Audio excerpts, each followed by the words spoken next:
Hey everyone, welcome to Biology Beings. Myself Amrita Jaiswal. Now we will discuss ECG in the quick revision series. ECG represents the electrocardiograph. Electrocardiograph and electrocardiogram, these are two terms and there is a slight difference between the two. The machine through which we obtain the graphical representation of the heart is called the electrocardiograph. The machine.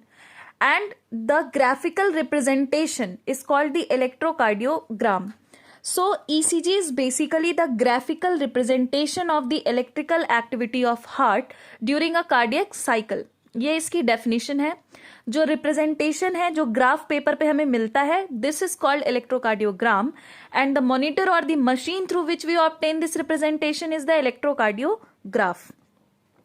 अब ये चूंकि cardiac cycle की activity को यहां पर represent करता है, तो कार्डियक साइकिल में क्या होता है? Atrial contraction, relaxation, ventricular contraction, relaxation, which is called depolarization और रीपोलराइजेशन.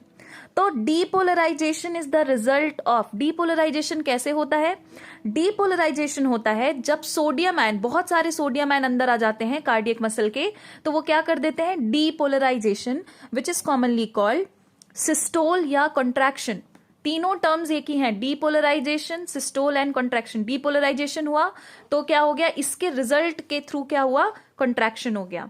ठीक उसी तरह कोई भी मसल कॉन्ट्रैक्टेड है तो वो कॉन्ट्रैक्टेड रहेगी नहीं, उसे रिलैक्स भी करना है. तो रिलैक्स करने के लिए क्या होगा?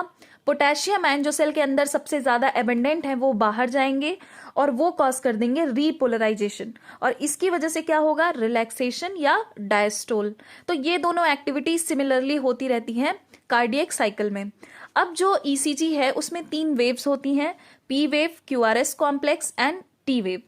पी वेव रिप्रेजेंट करती है डीपोलराइजेशन ऑफ एट्रिया या एक्साइटेशन ऑफ एट्रिया, या कह सकते हैं सिस्टोल और contraction of atria, right. QRS complex represent करता है depolarization of ventricle, that is contraction of ventricle, right.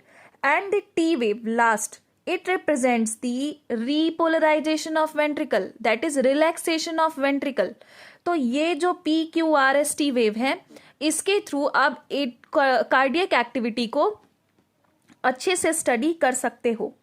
Cardiac cycle में आपको ये 4 एक्टिविटीज देखने को मिलती हैं: atrial depolarization, atrial repolarization, ventricular depolarization and ventricular repolarization. But PQRS and T wave ये तीनों 3 रिप्रेजेंट कर रही हैं, जबकि यहां पर रीपोलराइजेशन ऑफ एट्रिया रिप्रेजेंट नहीं हो रहा है. ये बात आप ध्यान में रखोगे, राइट. अब जो QRS कॉम्प्लेक्स का नंबर है किसी एक गिवन टाइम पीरियड में, उसको काउंट करके हम बता सकते हैं कि एक पर्टिकुलर इंडिविजुअल की हार्ट बीट रेट कितनी है, राइट. तो this is all about ECG.